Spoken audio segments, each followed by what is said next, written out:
దానికి శంకుస్థాపన చేసి దాన్ని ప్రారంభోత్సవం కూడా చేయబోతున్నారు. అలాంటి అభివృద్ధి అన్నటువంటిది మేము చూపించాం. అదేవిధంగా ఒక సీపోర్ట్స్ విషయానికి వస్తే భావనపాడు కానీ, మచిలీపట్నం కానీ, కాకినాడ కానీ, రామాయపట్నం కానీ, కృష్ణపట్నం కానీ, వీటినన్నిటినీ కూడా అభివృద్ధి అన్నటువంటిది ఏంటి అన్నటువంటి దాన్ని ఒక నిర్వచనం వైఎస్ఆర్ కాంగ్రెస్ పార్టీ ప్రభుత్వం మనం చూపించడం జరిగింది. ఒక నౌకాశ్రయం విషయంలోనే కాదు, విశాఖపట్నం ఎయిర్పోర్ట్ కూడా చాలా త్వరితగతిన పనులన్నీ కూడా జరుగుతూ ఉన్నాయి. చాలా ఇండస్ట్రీస్ అన్నీ కూడా ఎన్నో పారిశ్రామిక సంస్థలు ముందుకొచ్చి ఆంధ్ర రాష్ట్రంలో సంస్థలను నెలకొల్పడం, ఫ్యాక్టరీలను నెలకొల్పడం జరుగుతూ ఉంది. దురుద్దేశపూర్వకంగా ప్రతిపక్షాలు చేస్తున్నటువంటి విమర్శ రాష్ట్రం అభివృద్ధిలో కుంటుపడింది అన్నటువంటి విషయాన్ని మనం విస్మరించాలి. ప్రజలు నమ్మడం లేదు అన్నటువంటి విషయాన్ని కూడా నేను మీకు తెలియజేసుకుంటా ఉన్నాను. ఇక చాలా రీసెంట్గా 2-3 రోజుల క్రితం చంద్రబాబు నాయుడు గారు బీసీ డిక్లరేషన్ ఇచ్చారు. నేను ఒక్కటే ప్రశ్నిస్తూ ఉన్నా, ఒక్కసారి మీరు గతంలో చేసినటువంటి ప్రకటన గుర్తు తెచ్చుకోండి. చంద్రబాబు గారు మీరేం చెప్పారు? బీసీలకు జడ్జెస్ కావడం, బీసీలు న్యాయమూర్తులు కావడం అన్నటువంటిది సమంజసం కాదు, వారికి ఆ యొక్క తెలివితేటలు ఉండవు అని మీ నోటితో మీరే చెప్పినటువంటి వ్యక్తి మీరు ఒక బీసీ డిక్లరేషన్ ఇవ్వడం అన్నటువంటిది హాస్యాస్పదంగా ఉంది అన్నటువంటి విషయాన్ని నేను తెలియజేస్తా ఉన్నా. బీసీల విషయంలో, బీసీ, ఎస్సీ, ఎస్టీ, మైనారిటీస్ విషయంలో వైఎస్ఆర్ కాంగ్రెస్ పార్టీ చేసినటువంటి నిర్ణయాలు కానీ, అమలు చేసినటువంటి నిర్ణయాలు కానీ, అది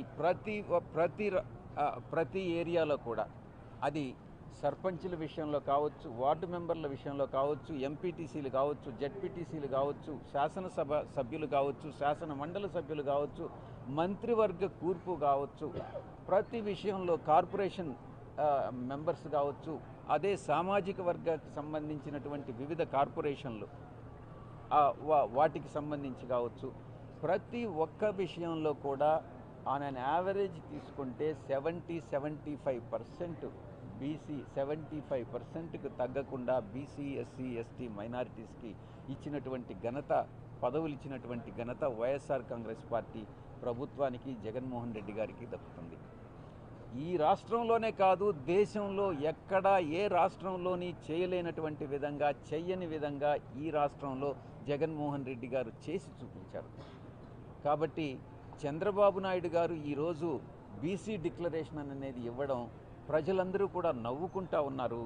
ఈయన చిత్తశుద్ధిని శంకిస్తున్నారు అన్నటువంటి విషయంలో ఎటువంటి సందేహం లేదు. కాబట్టి రాబోయేటటువంటి 2024 ఎన్నికల్లో ఈ పొలిటికల్ క్యాంపెయిన్ ముగిసిన తర్వాత, ఎన్నికల ప్రకటన వెలువడిన తర్వాత ఎన్నికల ప్రచారం అన్నటువంటిది ప్రారంభమవుతుంది. మోస్ట్లీ 13, 14, 15 తారీఖుల్లో ఎన్నికల ప్రకటన అనేటటువంటిది రావచ్చు. ఆ తర్వాత వైఎస్ఆర్ కాంగ్రెస్ పార్టీ ఎన్నికల ప్రచారం అన్నటువంటిది ప్రారంభమవుతుంది. ప్రజలు ఈరోజు చాలా స్పష్టతతో ఉన్నారు, చాలా స్పష్టతతో ఉన్నారు.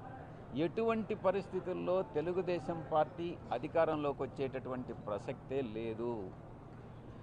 మా యొక్క లక్ష్యం 175కు 175, టార్గెట్ 175కు 175. మా యొక్క టార్గెట్ 25 పార్లమెంట్ స్థానాలకు 25 పార్లమెంట్ స్థానాలు. ఆ లక్ష్యంతో ముందుకెళ్తా ఉన్నాం. తప్పకుండా మా యొక్క లక్ష్యాన్ని మేము సాధిస్తామన్నటువంటి విషయంలో ఎటువంటి సందేహం లేదు. ఈ వైనాట్ 175 అన్నటువంటిది ఈ యొక్క సిద్ధం మహాసభలో కూడా ప్రదర్శించడం జరుగుతుంది. మాకు ఆ నమ్మకం ఉంది. ఆ నమ్మకంతో ప్రజల్లోకి వెళ్తున్నాం. ప్రజలకు చేసి చూపించిన తర్వాత ప్రజల వద్దకు మళ్ళీ మేము వెళ్తా ఉన్నాం. రాబోయేటటువంటి 5 సంవత్సరాల కాలంలో మరింత మెరుగైనటువంటి, మరింత సుపరిపాలన ఇవ్వాలన్నటువంటి ఒక దృఢ నిశ్చయంతో మేము ముందుకెళ్తున్నాం అన్నటువంటి విషయాన్ని తెలియజేస్తూ సెలవు తీసుకుంటున్నాను. అంతేనా? ఎంతమంది వచ్చారు? 60,000 మంది వచ్చారు. పెడతానంటున్నాడా? మొన్న పెట్టిన